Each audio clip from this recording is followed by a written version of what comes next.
Я вас приветствую, приветствую ислам. Мир вам, салам алейкум. Меня зовут Айдер.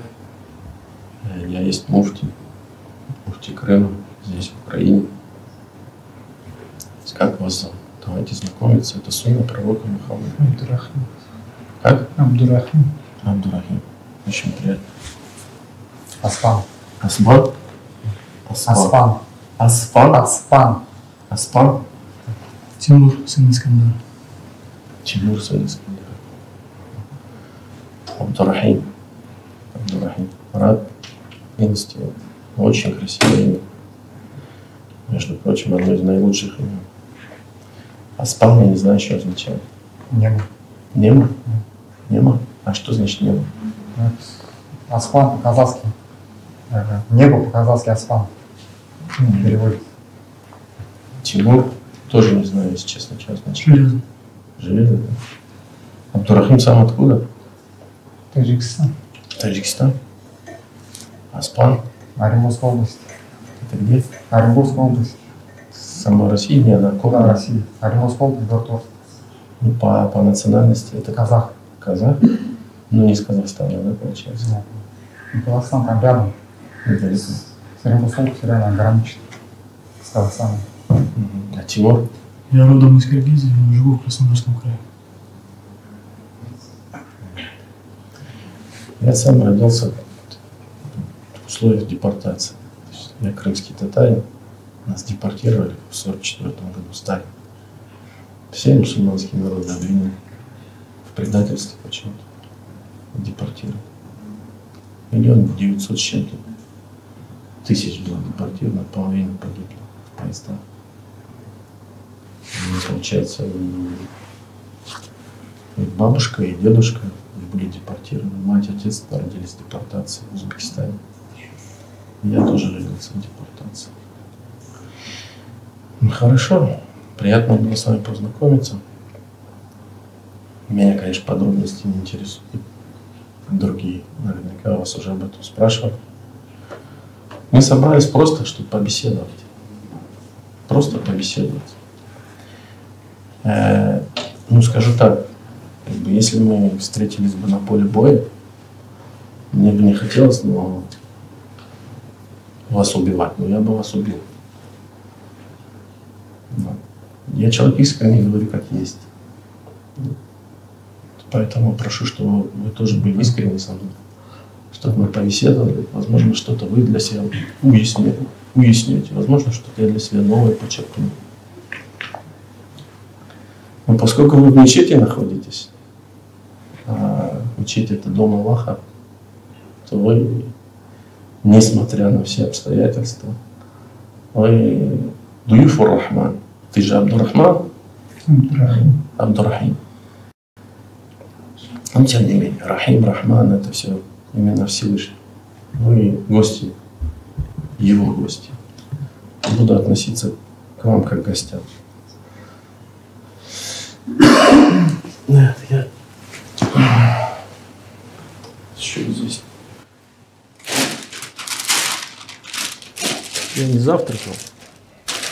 Я не знаю, вы завтракали или нет. Я специально не завтракал, чтобы поесть с вами. Так, у нас тут мечети ифтары проходят, поэтому это абсолютно нормальная вещь. Вы наверняка тоже в мечетях бывали, в мечетях кушали? Нет? А что так? Там отдельная комната. Ну, видишь, отдельная комната не всегда бывает.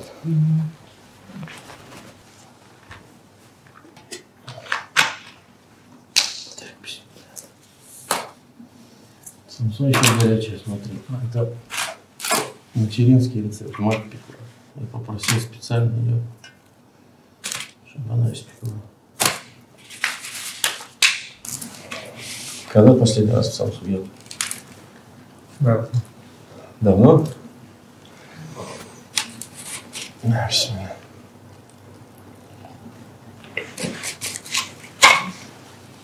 Вообще это праздничная еда. У нас мать в Узбекистане раз в месяц устраивала для нас праздник. Ну, что-то такое пекла. Бурма, кубите, самса. Правда, с компотом. Но компот что-то я не нашел. Поэтому купил живчик. Батыр на войну. Батыр на войну. Тоже в Узбекистане такой хлеб. Отель? Да. А в Украине раньше бывали вообще, нет? Ни разу, да? Ну, жаль, конечно, что вы так приехали.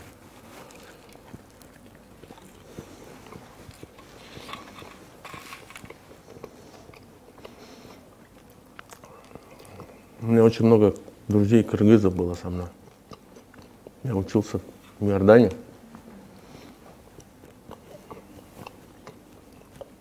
Арабским владею в совершенстве. Я тоже сейчас поставил себе цель выучить арабский язык. Начать на вас. Что? Начало. Духалось. Начало. Не стесняйтесь, ешьте. Почему не ешьте? Это хорошая цель.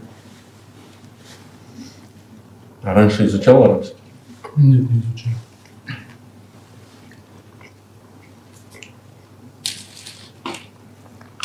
А ты можешь читать на арабском, нет? Нет, не могу. Не умею. А ты?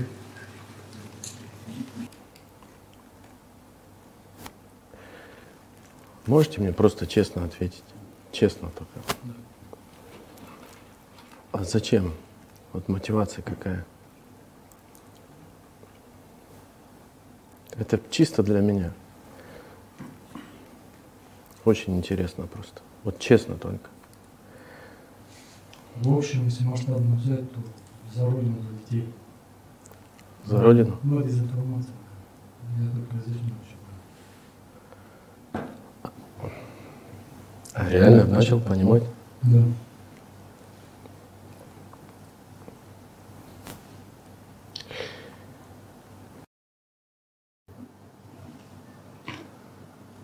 Ну ведь мы же в 21 веке живем. Вот мне тоже это непонятно, если честно. Вот знаете, я до вторжения за 4 дня записал видеоролик.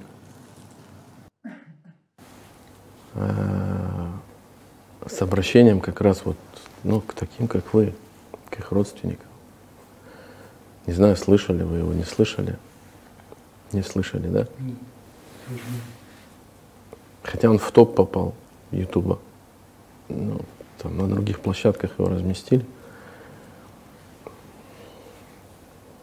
Потому что я чувствовал, что начнется война. Это никакое не учение. Пытался достучаться до вас всех, чтобы предотвратить все это, избежать всего этого. Мы переехали в Крым в 1988 году. В 1996 году я поступил в Иорданию, отучился. В 2001 году выпустился. Вот с 2001 года это уже независимая Украина. То есть я, будучи мусульманином, соблюдающим, себя очень прекрасно чувствовал в этой стране. И до сих пор чувствую.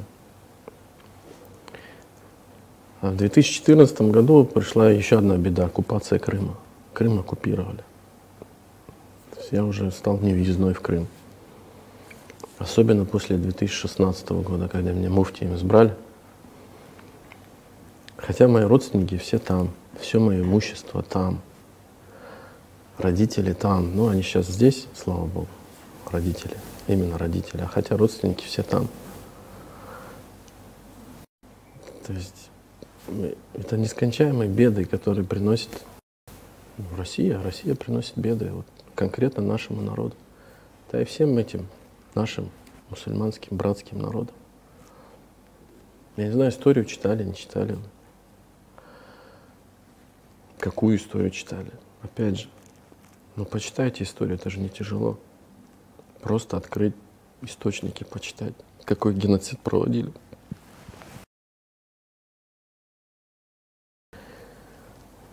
В общем, что я хотел сказать вам.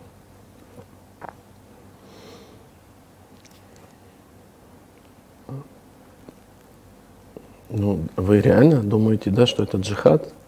То есть у вас такая мотивация есть внутри? Или вы далеки от религии? Нет, нет. Далеки от религии? Далеки от религии. Ну, и как я и предполагал, да, многие не понимают и не знают даже, что это такое. Это больше в Чечне раскручивают эту тему. Джихад, джихад, джихад. Можно я скажу, как я понимаю джихад? Как? Вообще я общался тоже с религиозными людьми, они мне говорили, что джихад это борьба внутри с самим собой, со своим пороком, но никак не внешняя борьба. Так оно и есть. Да, и даже есть сообщение, которое не является хадисом. Хадис — это изречение пророка Мухаммада, мир ему, прямое.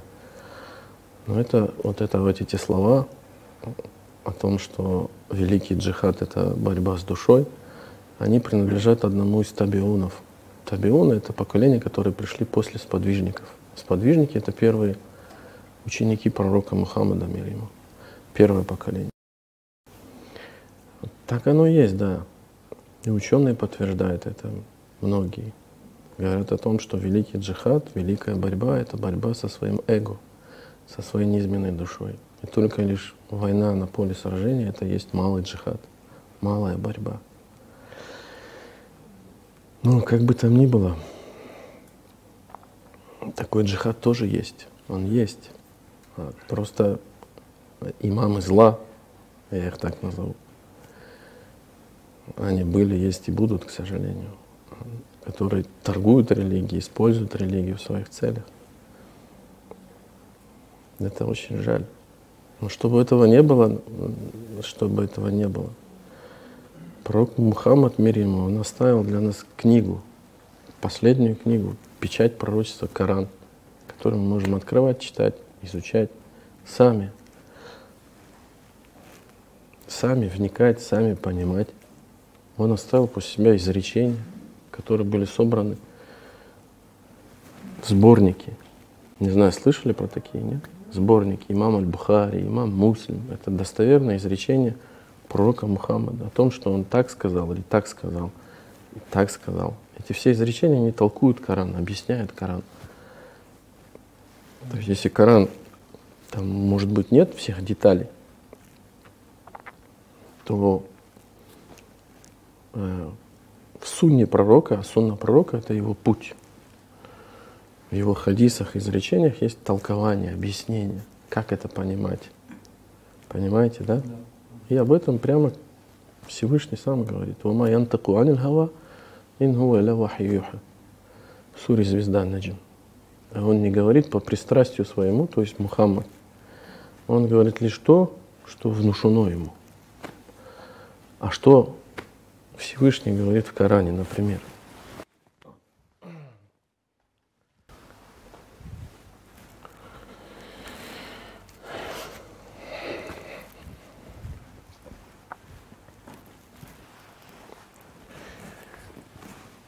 Бисмилlah.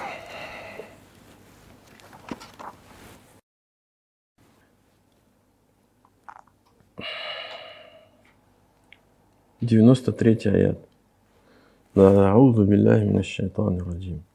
Всевышний Аллах говорит: ومن يقتل مؤمنا متعمدا فجزاؤه جهنم خالدا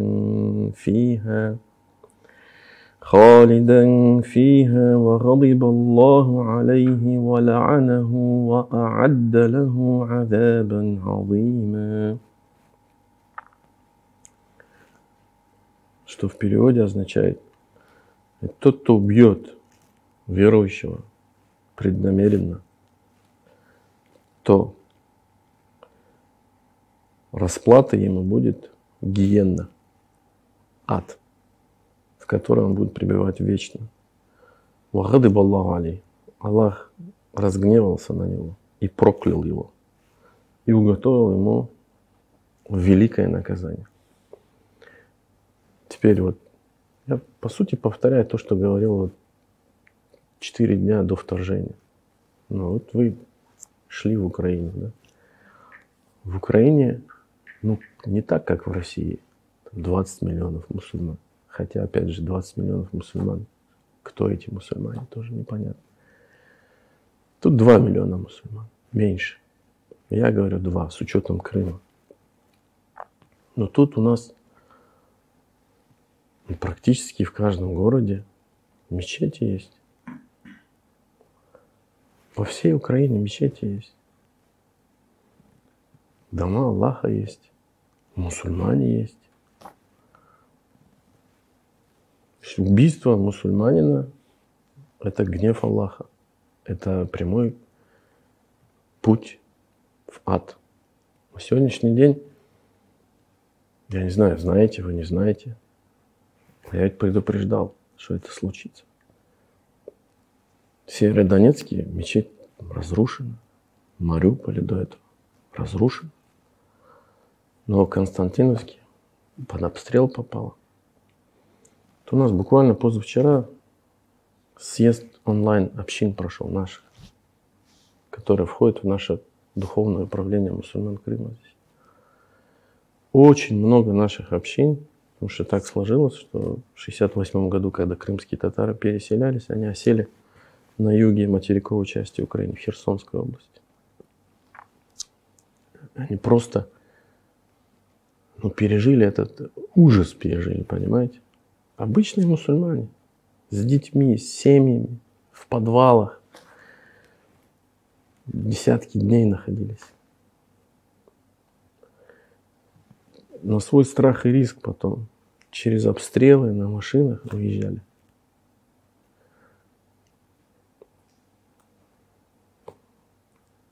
Новая Каховка, если конкретно называть населенные пункты. Геническая, Новоалексеевка, Мелитополь, это уже Запорожская область. Они сейчас все под оккупацией находятся. Ну, дай Аллах, они в скором времени, иншаллах, будут освобождены. Но зачем, просто зачем? Понимаете, вот вопрос всегда меня мучает. Зачем? Почему? А ведь говорили, а ведь объясняли, а ведь сказано. Надо просто открыть, почитать. Или пророк Мухаммад, мир ему, говорил, если говорить про пролитие крови верующего. Тут мусульмане. Вы идете, тут спокойно живут мусульмане. Спокойно. У нас очень много проектов. Знаете, что у нас очень много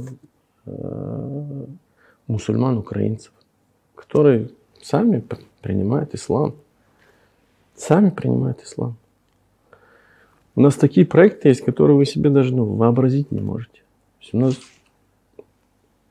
по городам есть такой проект, который называется Пауля Дауя, что в переводе означает стол призыва. Просто ребята выходят, берут книжки не на украинском нацистском языке, там, если мы говорим про денацификацию, там, я не знаю, или еще что-то, на русском языке. В том числе и в Киеве, в крупных городах и в столице. Просто берут столик, идут прямо в центр Киева, Хрещатик, ставят его, ставят, какую-нибудь вывеску, такая, которая бросается в глаза. Никого не зазывают, никого не говорят. Ну, как это обычно делают всякие течения. Идите сюда, я вам объясню. Кто захотел, пришел сам, спросил, а что это у вас? Ему дали почитать общее представление об исламе. Книжки есть, кстати, я вам подготовил, я вам тоже подарю. На русском языке, а не на украинском языке. На русском. Ну, кто желает, конечно, и на украинском тоже мы напечатали. На украинском языке, на русском языке. И люди принимают ислам по собственной воле. У нас полная свобода, абсолютно. Абсолютная свобода, я не знаю. Это в сети все выложено, кстати. Я вам сейчас могу даже показать. Угу. Это вот Кораны, которые мы раздаем людям. Вот они погрузились и выехали. Ну, в данном случае это конкретно город Киев. Вот они едут в машине. В Данный проект, альхамдулилля, у нас идея появилась года 3 назад, и он уже как реализован года 3 назад. Проект называется «Послание пророков». Мы печатаем Коран на украинском, на русском языке, а также различную литературу об исламе, которая ознакомливает людей с исламом. Наверное, основной целью этого проекта является донесение, либо же дать возможность людям узнать об исламе, развеять стереотипы относительно ислама. Вот они взяли книжки и идут все спокойно. Причем один он пакистанец, один украинец, другой. Все разных национальностей, абсолютно. Вот они разложились, это прямо вот в городе, в центре. Вся литература бескоштовна, и на русском, и на украинском. Почему мы любим Иисуса? Я люблю Иисуса, потому что я мусульманин. Ну, такая вывеска, чтобы она была привлекательной. Это украинец. Меня зовут Абдурахман, мне 30 лет. Около 5,5 лет назад я принял ислам по воле Всевышнего Аллаха. Я с тех пор постоянно занимаюсь изучением ислама, его основ, канонов, изучением Корана и Сунны. Также, когда я принял ислам, я обнаружил, что проповедническая деятельность в исламе, по крайней мере в Украине, довольно слаба. Мы с братьями по воле Всевышнего организовали пункты раздачи литературы бесплатной, а также места, где они могут узнать об исламе непосредственно от мусульман. На этих пунктах любой человек может подойти, ознакомиться с исламской литературой, бесплатно взять то, что их интересует, а также задать любой абсолютно интересующий их вопрос относительно ислама и исламского мира. Мы также занимаемся работой с новопринявшими ислам. Это довольно важная сфера, поскольку люди, которые произносят шахаду, посвящают свою жизнь Всевышнему Аллаху, нуждаются в том, особенно на первом этапе, дабы они были поддержаны своими единоверцами. Поэтому мы ведем работу с поддержкой новопринявших ислам, обучение их намазу, обучение их Корану, введение их в образ жизни мусульманина. То есть пытаемся всевозможными способами помочь этим людям ассимилироваться в сообщество мусульман. Ну вот, это только один из проектов. А теперь смотрите, я вот просто покажу. Это брат из Харькова. Приветствую вас. Наш брат из Харькова. Вот, не знаю, в курсе нет, недавно вот в Харькове в мечеть попали. Чайшим приветствием ислама, приветствием мира. Мое обращение к мусульманам Российской Федерации, к моим единоверцам и до всех, до кого дойдет это видеообращение. Обращаюсь к вам как житель Украины, как житель города Харькова, как проповедники, призывающие к этой религии. В нашей стране более 10 лет. Хочу обратить ваше внимание на последствия той войны, которую Российская Федерация развязала против Украины и ее народа. Та жесточайшая, несправедливая война, которая ведется под благословение некоторых муфтиев, богословов, некоторых авторитетных людей из числа мусульман в Российской Федерации, уже унесла десятки тысяч жизней мирных жителей. Были разрушены города, жилые кварталы. Разрушениям поддались религиозные и духовные объекты, церкви, мечети, храмы и кладбища. Так, 6 июня 2022 года в городе Северодонецк вооруженными силами Российской Федерации была уничтожена мечеть, в которой прятались 20 мирных жителей, считая это безопасным и Божьим местом. 20 июля 2022 года вооруженными силами Российской Федерации из установок «Ураган» была частично разрушена мечеть в городе Харькове, где на остановке общественного транспорта погибло 3 мирных жителей, в том числе 13-летний подросток. Всевышний Аллах говорит в Коране: وَمَنْ أَظْلَمُ مِمَّنْ مَنَعَ مَسَاجِدَ اللَّهِ أَنْ يَذْكُرَ فِيهَا اسْمُهُ وَسَعَىٰ فِي خَرَابِهَا. Кто может быть несправедливее того, кто запрещает в мечетях поминать имя Его и стремится разрушить их? В этом аяте ответ относительно этой войны, о которой в Российской Федерации заявляют как об освободительной. Освободить можно только до своего уровня. Освободить можно только в том случае, если одна сторона более свободна, чем другая. Когда же прав и свобод у нападающего меньше, чем у обороняющего, это не освобождение, а порабощение. Вспомните о том, как в России подвергаются разрушениям мечети или запрещение их строительства, как это было в Екатеринбурге, в Ставрополе, во Владимирской области, в Крыму и во многих других местах.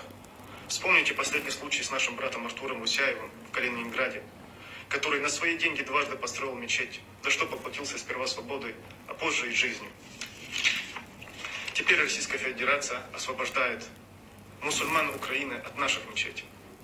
Я не буду вам рассказывать о том, каково положение мусульман в Российской Федерации, о списках запрещенной литературы в Российской Федерации, в которой находится классическая литература исламских наук, о том, каким гонениям подвергаются авторы и издатели этой литературы. Хочу привести вам небольшой пример, что в миллионном городе Харькове мечетей больше, чем в 20-миллионной Москве. Обратите внимание на то, что в этом аяте Всевышний Аллах упомянул о том, кто всего лишь стремится разрушить мечети Аллаха, и что в будущей жизни его ожидают мучительные наказания. А что же будет с тем, кто действительно разрушил и продолжает их рушить? Позор им в этой мирской жизни и великие мучения в последней. Хочу напомнить вам историю воинства слона из суры Аль-Филь, о том воинстве, которое выдвинулось, чтобы разрушить мечеть в Мекке, или о курайшитах, которые не пускали посланника Аллаха, саллаллаху алейхи вассалям, в дом Аллаха. Что их ожидало и кем они стали? Всевышний Аллах обещал, что их коснется позор уже в этом мире, и обещал им мучительное наказание в будущей жизни. И обещал тем, кто оживлял мечети Аллаха, тем, кто строил мечети Аллаха, что они одержат победу. Оживлял как духовно, так и физически. Хочу обратиться к мусульманам Российской Федерации. Не участвовать, всячески противостоять этой войне в Украине. Разъяснять вашему окружению о том, что в этой войне страдают мирные жители, в том числе и ваши единоверцы. Кто-то, может быть, сказать, что мое обращение – это фейк и пропаганда.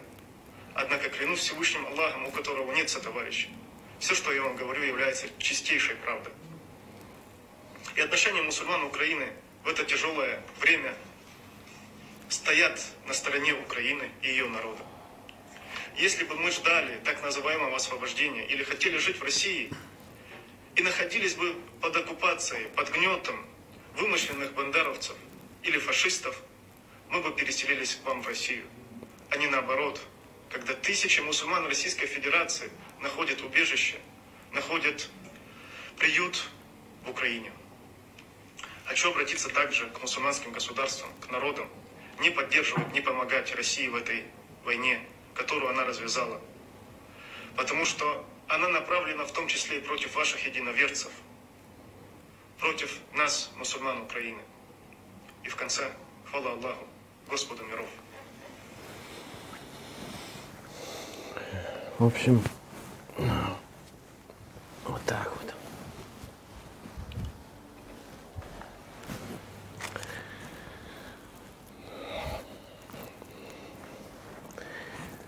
Поэтому в данном случае джихад мусульман России — это, как сказал пророк Мухаммад, мир ему, «Афдолуль джихади калимату адлин анда султанин джаир». Это как раз вот тот хадис, то изречение пророка Мухаммада, мир ему, которое касается именно мусульман России. Это лучший джихад — это когда человек выходит и говорит справедливое слово тирану, несправедливому тирану, несправедливому правителю. Путин на сегодняшний день — это тиран. То есть это тиран, который убивает мусульман везде, где бы он ни был. Везде абсолютно. Начиная с самой России, заканчивая арабскими странами и завершая, естественно, тут в Украине. Это справедливое слово. Надо говорить о том, что это не спецоперация, это война, в которой убивают мирных граждан. Также мусульмане России должны помнить и осознавать, что здесь живут мусульмане, что они, если придут сюда воевать, то так или иначе, прямо или косвенно, они могут убить мусульман, своих же братьев, единоверцев, могут разрушить мечети. Что и происходит. Что и происходит. Вы это, вот факты, это уже факты. А пророк Мухаммад, мир ему, помимо аята, который я вам процитировал, из суры 4, Ниса, 93 аят, он что сказал? «Ля завалю дунья ахвану анда Аллах». Устранение, уничтожение всего мира меньше значения имеет пред Аллахом, нежели убийство верующего. Понимаете, нет? Убийство верующего человека более важно, нежели если весь мир этот пропадет. Однажды, просто чтобы вы понимали, насколько это опасный грех. То есть есть грехи, тягчайшие грехи. Однажды пророк Мухаммад, мир ему, сказал так. Это в контексте Каабы, да, если сравнивать вещи. Кааба, знаете, что такое? Кааба. Кааба — это дом Аллаха.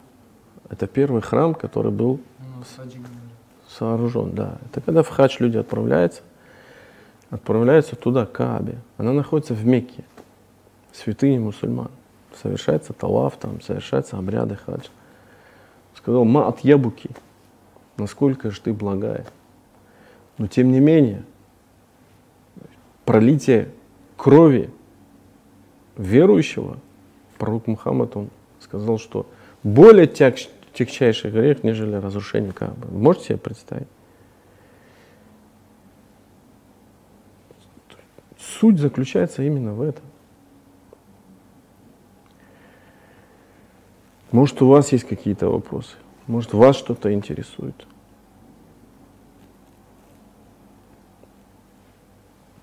Если тебе болит нога, сядь на стул, не мучайся.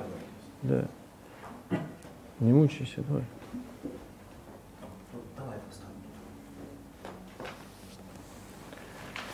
В данном случае, получается, пока наш грех еще не так тяжел, возможно ли прощение? Конечно, есть прощение. Есть по этому поводу удивительный случай, знаете, который привел пророк Мухаммад. Был некий убийца, который убил, если я не ошибаюсь, там в хадисе проходит 99 человек. Но «Иннама ля-амалю би-хаватимиха», да, пророк Мухаммад говорил, поистине дела оцениваются по завершению. Этот человек, то есть Всевышний так сделал, что у него чувство такое возникло, да, он захотел раскаяться. И он пришел к праведнику. К праведнику пришел и спросил его об этом. И прямо сказал: вот я убил 99 человек. Простит ли мне Аллах? Ну, этот праведник, так получилось, что у него не было знаний. Он сказал: нет, тебя не простит Всевышний. Этот убийца, грешник, рассердился, разгневался, сказал: ну, раз меня не простит Всевышний, значит, я и тебя убью. И вот он убил и его. Но опять его совесть замучила. Мучила его совесть. И он нашел другого праведника, но уже обладающего знанием. И спросил его об этом, опять же: простит ли мне Всевышний? Он сказал: конечно, простит Всевышний. Конечно, тебя простит Всевышний. Если ты искренне раскаиваешься, простит тебя Всевышний.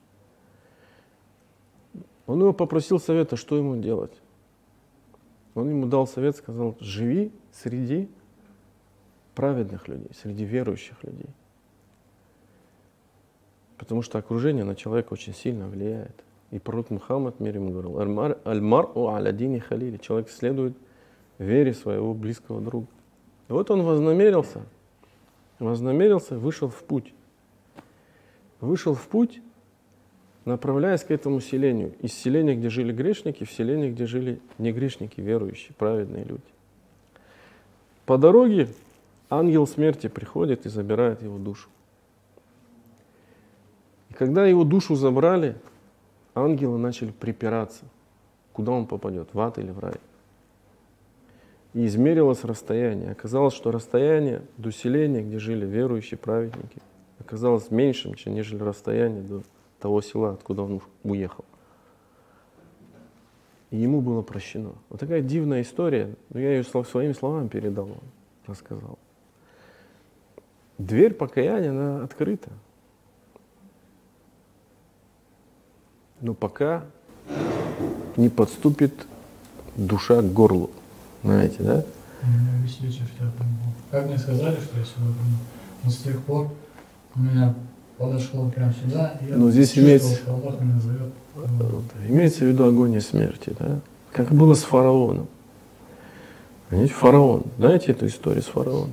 С Мусой, с Моисеем, алейхиссалям, которому Муса, Моисей, мир ему показывал все знамения, говорил: отпусти мой народ, отпусти сынов Израиля. Тот отказывался. Но в конечном итоге, если очень коротко рассказывать эту историю, Муса, Моисей, мир ему, выходит со своим народом, фараон идет вдогонку за ними. И вот они уже, казалось бы, настигли Мусу, мир ему, фараона и его воинство, войско. И народ Мусы посчитал, что они будут погублены. Но Муса, мир ему, как и любой пророк, обладающий улюль азми, да, решимостью, сказал: нет, поистине Господь со мной, Он мне укажет истинный путь. Каллайна. И он, что? Аллах ему велит ударить посохом. Эта история описана в Коране. Он ударил посохом, море раскрылось. И они пошли через море. Фараон сказал: мы их настигнем. И тоже пошли через море. Но Муса, мир ему, со своими людьми, со своим народом вышел, и море накрыло их. И вот когда море их накрывало, и смерть была очевидна, фараон сказал: аманту, я уверовал.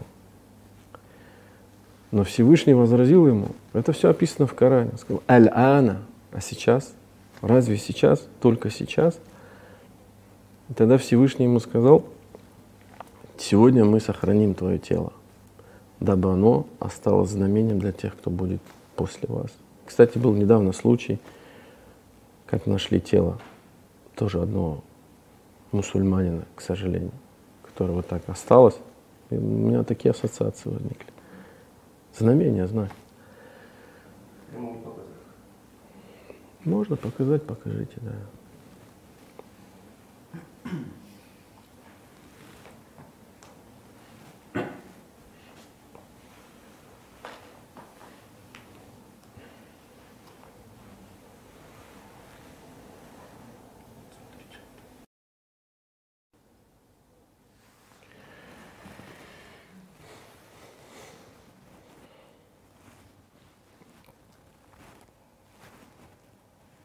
Бачишвили Магомед Зелимханович, Чеченская республика.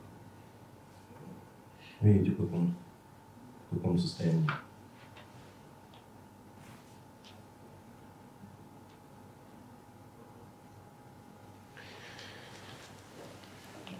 Как бы там ни было, у нас через буквально 10 минут, если у вас есть что еще спросить, спрашивайте. Через 10 минут уже время намаза приближается. Сейчас будет азан, будем читать намаз. Если хотите, можете с нами прочитать намаз, если есть желание. Намаз умеете читать? Я не умею, но я в паре. Намаз читал с братом. Маша. Ты умеешь читать? Я нет. Умеешь? Ну, можно повторять. Но для этого надо будет омовение принять. Да. Но прежде чем мы тогда начнем принимать омовение и все это, я бы вам хотел сделать тут подарок небольшой.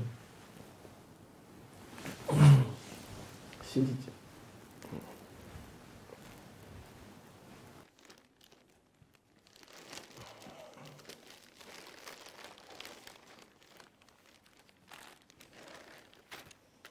Это коврик для намаза. Чай нам осталось 20 раз, спасибо. Да. Это мисвак, сунна пророка Мухаммада мир ему. Ты знаешь про такое? Нет. Сейчас, кстати, уже пасты изготовляют зубные из этого, да. Это чисто, раньше не было, это все зубочистка. То есть она может быть постоянно при тебе чистить зубы. Пророк Мухаммад мир ему очень уделял акцент этому очень сильный. Оно делается из кустарника арак, мягкое. Это, смотри, вот как раз литература, которую мы в том числе и раздаем здесь, да? Ключ к пониманию ислама на русском языке. Пророк Мухаммад, что нужно знать про этого человека? Может служить в качестве закладки в том, тут же. А эта книга Антон Кротов, кстати, из России. «Мой путь к исламу». Человек, который принял ислам. Человек из России, принявший ислам. Антон Викторович Кротов, известный путешественник, писатель, основатель и экс-президент Академии вольных путешествий. Автор 55 книг, посетил 130 стран мира. Автор интересного авторского блога о путешествиях. Человек, принявший ислам, он рассказывает вообще, как он принял, почему принял и тому подобное. Это перевод Корана на русском языке. Хорошо. Это просто печенюшки халяльные. Тоже нас угостили недавно в праздник. Чаем. Вот каждому из вас такой подарок. Держи. Спасибо большое. Не за что. Или еще подумать есть.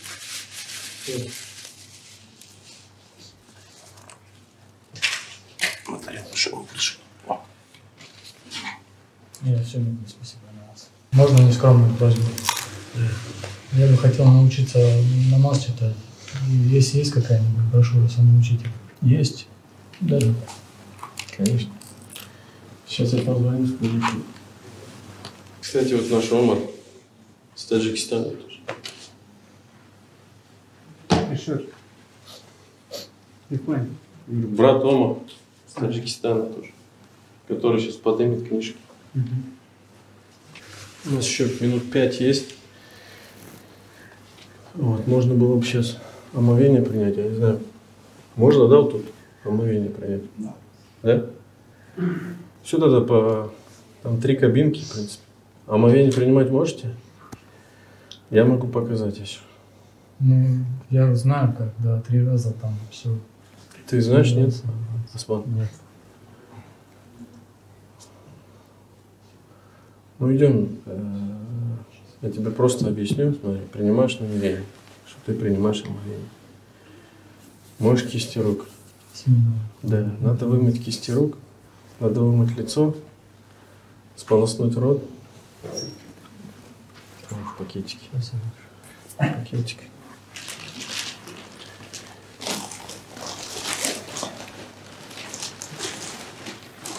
Овал лица протереть, сполоснуть рот, нос, кисти рук до локтей включительно и пятки включаете, щиколотки. Вот это и есть омовение. Но это малое омовение. Есть полное омовение, есть малое омовение. Полное омовение – это гусль. То есть гусль, он берется в том случае, если была близость интимная,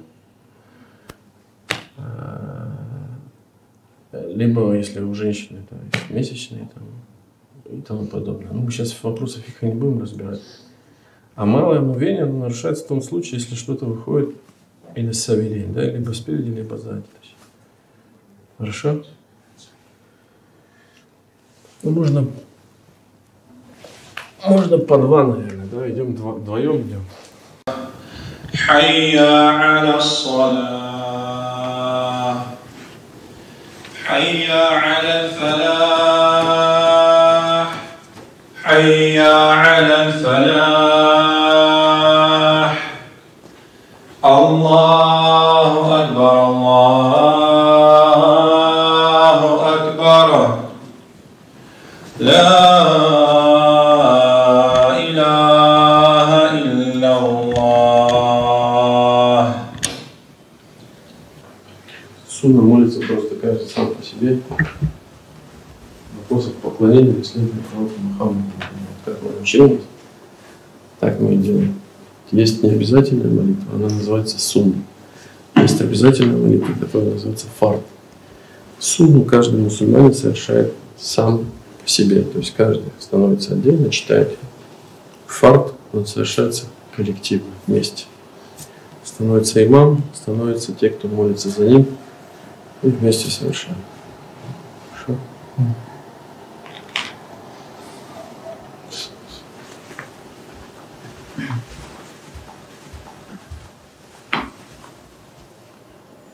الله أكبر الله أكبر أشهد أن لا إله إلا الله أشهد أن محمدا رسول الله حي على الصلاة حي على الفلاح قد قامت الصلاة قد قامت الصلاة الله أكبر لا إله إلا الله. Надо плотно становиться и ровно становиться.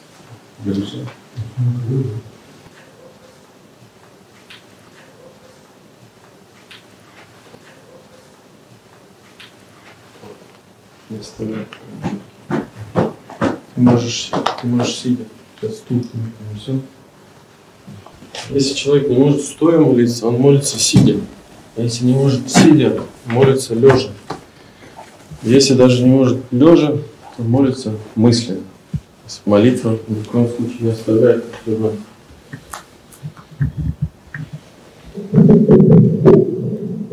Просто повторяйте за мной. Ты делаешь столько, насколько можешь. Если мы идем вниз, просто наклоняешься. Хорошо? Вслух ничего повторять не надо, просто движение. Аллаху Акбар.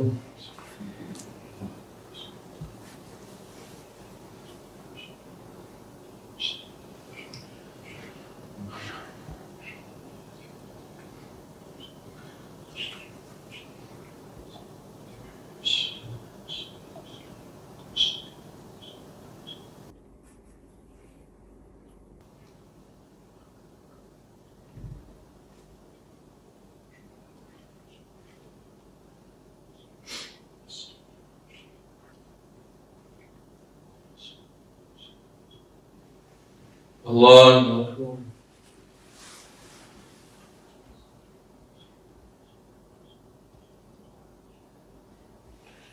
Bismillah, Alhamdulillah.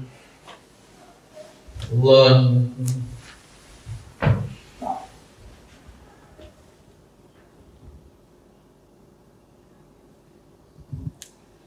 Allahu Akbar. Allahu Akbar.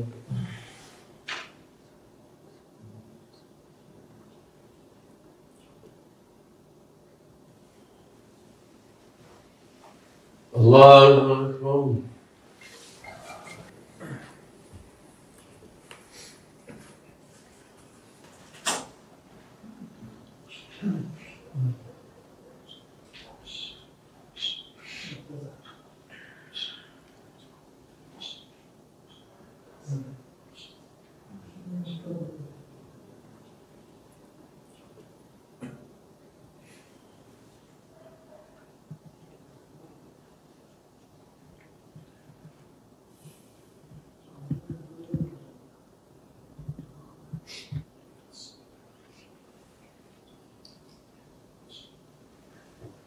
Allah.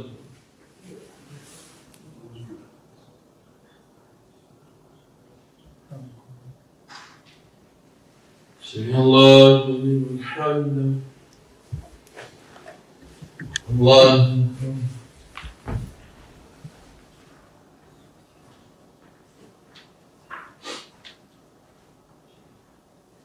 Allahu Akbar. Allahu Akbar.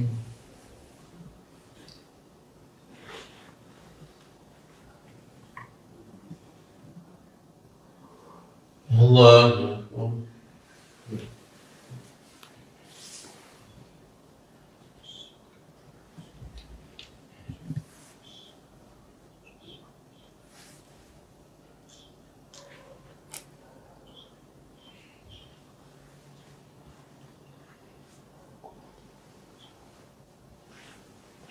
Allahu Akbar.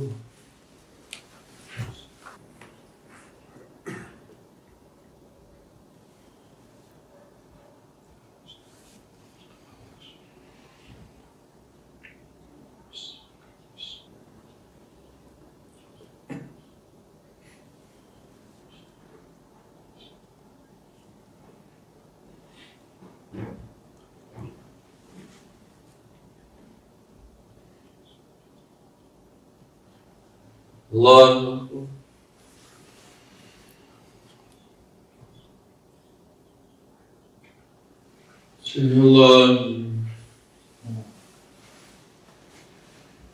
Аллаху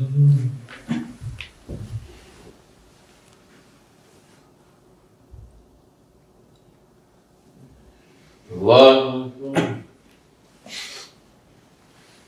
Аллаху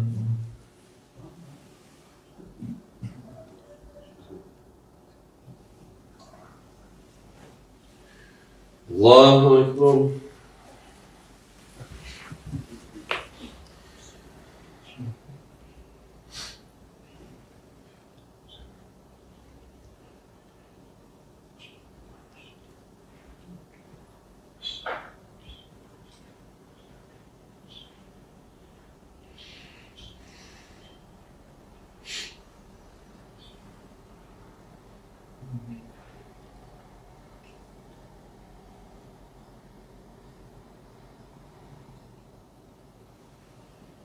Allahu Akbar.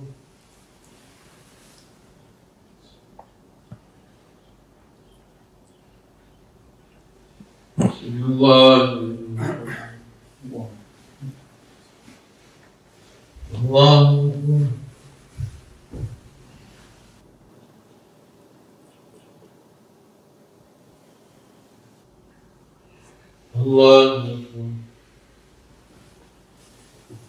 Allahu Akbar.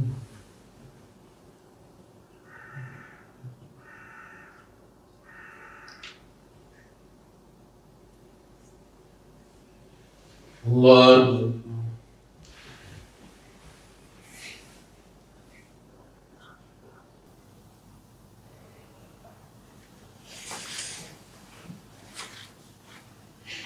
Всевышний Аллах говорит: мы ближе к Нему, нежели чем неверные. Также пророк Мухаммад в священном хадисе сказал со слов Господа, что если мой раб приближается ко мне, то и я приближаюсь к нему. Если он приближается ко мне на 5, то я приближаюсь к нему на локоть. Если он идет ко мне пешком, то я иду к нему бегом. Это метафора такая. Поэтому мой вам совет просто. Как мусульманин. Что бы вы ни делали в этой жизни, вот что бы это ни было, а тем более это такие важные решения, выйти на такой путь войны, где вы можете не вернуться. Всегда спрашивайте его, обращайтесь к нему. Нет преграды между ним и человеком. Нет. Общайтесь с ним. Он обязательно вам подскажет, обязательно укажет. Обязательно. Так делали сподвижники. Они даже по мелочам спрашивали его. Даже когда шли на рынок, что-то купить, спрашивали его, советовали с ним. Общайтесь с ним. И он обязательно вас ёкнет внутри. То есть он вам подскажет. Как сказал пророк Мухаммад: «Истафти кальбака юфти». Спроси свое сердце, оно тебе подскажет. Ой, автоука нас. Даже если люди вам будут говорить: так делайте или вот так делайте.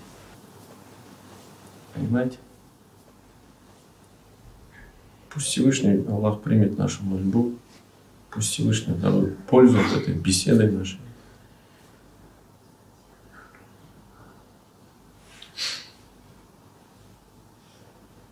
Молитесь, просите.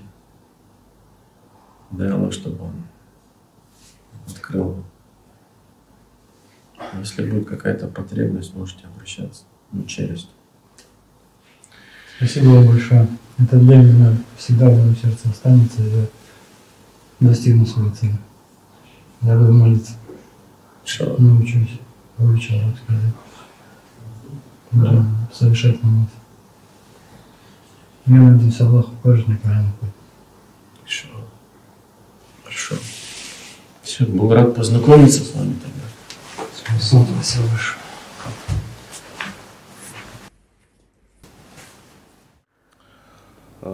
Побыли у вас только что 3 военнопленных армии Российской Федерации. Вы с ними пообщались. Какие у вас ощущения от того, что вы увидели, пообщавшись с ними? Ощущения, чувства смешанные. Люди, которые были как бы тут, с кем я общался, это просто люди, я бы их отнес к категории этнические мусульмане.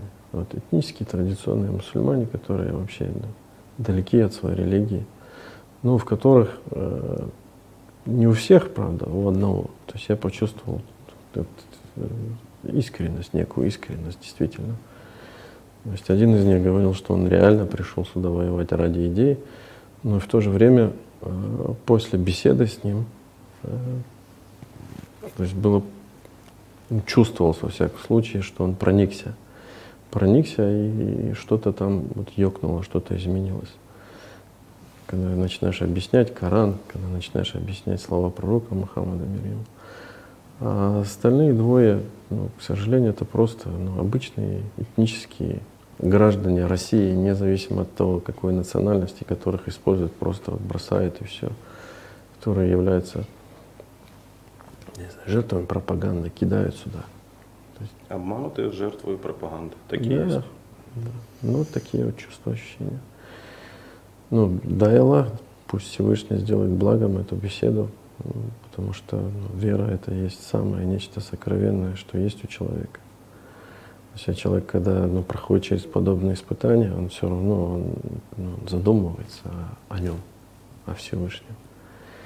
И я надеюсь, конечно, что будет польза от нашей беседы, что те книжки на русском языке, которые нам подарили, они почитают, что у них что-то произойдет, что-то переменится в их внутреннем мире. В свою очередь хочу поблагодарить вас за потраченное время. Как видите, пленные изъявили желание пообщаться в мечети, помолиться. Им была оказана эта возможность, их привезли, они пообщались, покушали.